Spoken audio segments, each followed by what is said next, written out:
कि कौन कितना निष्ठावान है, कि कौन कितना निष्ठावान है। लोग भाव से पहचान लेते हैं और आत्मसम्मान से भरे लोग ही दूसरों को आत्मसम्मान दे पाते हैं। जिस तरह से आपने जुड़कर सबको प्रणाम किया, आपको कोटि कोटि नमन है, प्रणाम है भैया। आप यहाँ आए और पूरी विभाग के लिए जो सबके लिए आपने इतनी अच्छी जो ट्रेनिंग दी, उसके लिए बहुत तहे दिल से धन्यवाद। बहुत बहुत आभार है आपका और आपकी पूरी टीम का तहे दिल से आभार देती हूँ।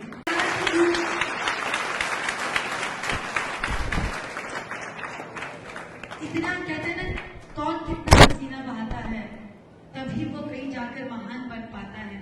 तो आज हमारे बीच जब सर आए, उन्होंने इतना पसीना बहाया अपने लिए, स्वयं आप आपको आजादी के लिए तो बन रहे थे। तो ऐसे व्यक्ति को हमारे सामने होते हैं तो हमारा कर्तव्य बनता है, हमारा फर्ज बनता है कि उनका सम्मान करें, उनका आदर करें, उन्हें नमन करें। कोटि कोटि प्रणाम है। मैं आदरणीय हमारी माननीय अलका दीदी से निवेदन करूंगी कि वे दो शब्द। आज हमारे केंद्रीय जेल इंदौर में आप लोगों को बड़ा अद्भुत पल लगा होगा, जितना भी आपने यहाँ देखा। तो ओस्मिन फाउंडेशन के श्री ओस्मिन जी, जिनका मूल नाम राकेश चंद्रा जी है। एक होता है कि हम सब अपने लिए जीते हैं, सब लोग अपने लिए जीते, अपने और अपने परिवार के लिए। जो हम करते हैं किसके लिए करते हैं? स्वयं और अपने परिवार के लिए। लेकिन जब व्यक्ति स्वयं परिवार से ऊंचा उठकर जब समाज और समाज के उस तबके तक जो कि कहीं किसी कारणवश यहाँ आ गए, उनके लिए सोचे, ऐसा काम ओस्मिन भी करते। ओस्मिन ओस्मिन ओस्मिन। मैं आपसे पहली बार ही मेरी आज भेंट हुई है, पर मुझे लगता है कि एक मेडिटेशन की या फिर आत्म जागृति की एक नई सोच के साथ आप हैं। आपका जो भी योग मेडिटेशन कराने का जो तरीका है वो एकदम अलग है।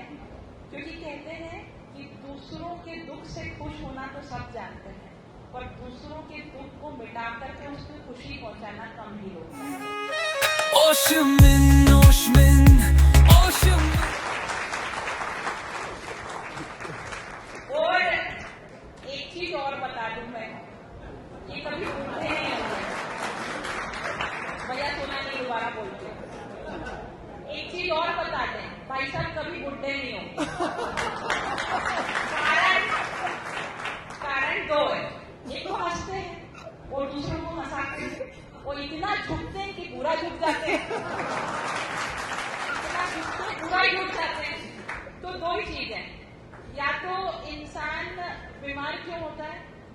सबसे बड़ा बीमारी का मेन कारण है टेंशन, जो हम सब भर के लेते हैं। तो जहाँ टेंशन नहीं होगा वहाँ पेंशन जल्दी नहीं आएगी, वहाँ लाइफ अच्छी चलेगी, है ना।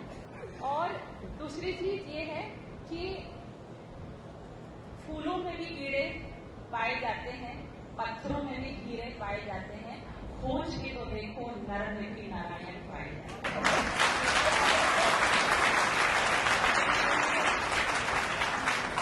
नारायण सब जगह है। अभी हमने धुन, है ना, गोविंद बोलो, हरि गोपाल बोलो, राधा रमण पति गोविंद बोलो। अब ये जो एक धुन है, चाहे तो आप यदि ध्यान लगा के बैठ जाएं तो आंसू ही आंसू निकल सकते हैं इस धुन से। और कभी राधा रानी सरकार का नाम लेकर के नाचने चालू हो जाए तो उससे अच्छा नृत्य भी नहीं हो सकता। तो भाव है, जिस भाव से आप जिस चीज को समझे और जिस भाव से आपने किया, वही भाव आपके मन के अंदर उतरते हैं। और कहते हैं कि इंसान अपना दुश्मन खुद होता है, बाहर का कोई आपका दुश्मन नहीं है। हम स्वतः ही अपने दुश्मन हैं, हम स्वतः ही अपने डॉक्टर हैं, हम स्वतः अपने वैद्य हैं, और हम स्वतः ही अपने हत्यारे हैं। क्योंकि हत्या हम अपनी तब करते हैं जब हम अपने गुणों को अवगुणों में परिवर्तित करते हैं। ओस्मिन ओस्मिन ओस्मिन। वो जिस क्षण हमारे कर्म कुकर्म में परिवर्तित हो जाए, वो क्षण हमारे जिंदगी के लिए बहुत कठिन हो जाए। और वही क्षण यदि आपको क्रोध आ रहा है तो 2 मिनट शांत हो जाओ, एक पल को चुप हो जाओ, एक पल उस जगह से हट जाओ तो जीवन यहाँ नहीं होगा, जीवन परिवार के बीच में। तो कहने का उद्देश्य सिर्फ इतना है कि एक रामबाण है आपके जीवन में जो आपको जिंदगी भर स्वस्थ रख सकता है। वो रामबाण है शांत रहना और हंसना। लेकिन उचक वही सकता है जिसके शरीर में ताकत हो। हर कोई तो उचक नहीं सकता, है ना? क्योंकि वानर तो बहुत हुए, लेकिन हनुमान सिर्फ एक ही हुए। Oshimin, Oshimin, Oshimin. तो हम सब में हनुमान है। आज इनके अंदर का हनुमान जागृत था, इसीलिए ये कूद रहे थे। ये वानर रूपी हनुमान के रूप में कूद रहे थे, इसलिए मैंने इन्हें वानर की उपाधि दी। मैंने ऐसा नहीं कहा कि ये वानर है, मैंने इन्हें हनुमान की उपाधि दी। ठीक है? आप भी अपने और एक चीज ध्यान रखें, जीवन में कुछ भी हो जाए, कितना भी कठिन समय, कितना भी विपरीत समय क्यों ना आ जाए, यदि आपने अपने ईश्वर को पकड़ रखा है तो दुनिया में किसी का साहस नहीं कि वो आपको धोखे दे जाए, क्योंकि आपका कनेक्शन आपके साथ है, आपके महाकाल आपके साथ है। बस आवश्यकता है, ये परीक्षा की घड़ी है, ये परीक्षा की घड़ी है।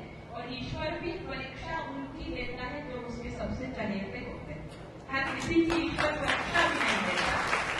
और इस परीक्षा की घड़ी में जो राम नाम का जाप करता रहेगा वो इस भवसागर से भी पार और उस भवसागर से भी पार हो जाएगा। भैया कितना अच्छा मुस्कुराता है, शानदार। आपको देख के आज तो हम लोगों की ऐसी एनर्जी पॉजिटिव एक गुण सीखने लायक है भैया से। पहली बार हम मिले हैं, लेकिन एक गुण हमको अच्छा लगा। और आश्चर्य की बात है, यदि आप किसी के सामने दोनों हाथ जोड़ के नमस्ते करो, कोई आपका कितना भी विरोधी होगा, दूसरे बार वो आपको नमस्ते करेगा ही करेगा। और नमस्ते करने का अपना एक और फायदा है, जब हमारे दोनों हाथ ऐसे जुड़ते हैं तो हमारे हाथों की समस्त जो एक्यूप्रेशर पॉइंट है वो एक्टिवेट होते हैं और हमारे शरीर में खुशी का हार्मोन जागृत होगा। तो इसलिए नमस्ते क्या करो कि हाय हेलो बाय ये क्या होना चाहिए। एक दूसरे से कैसे नमस्ते करेंगे? आज से जितने लोग यहाँ बैठे, जब भी आप मुझे देखें, नागा साहब आपको भी नमस्ते करें, एक दूसरे को भी देखें, कैसे नमस्ते करेंगे कि हमारे इस नमस्ते से सामने वाले के चेहरे पे मुस्कुराहट आ जाए।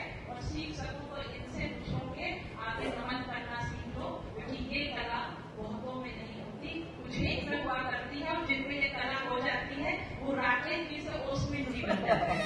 Oshimin,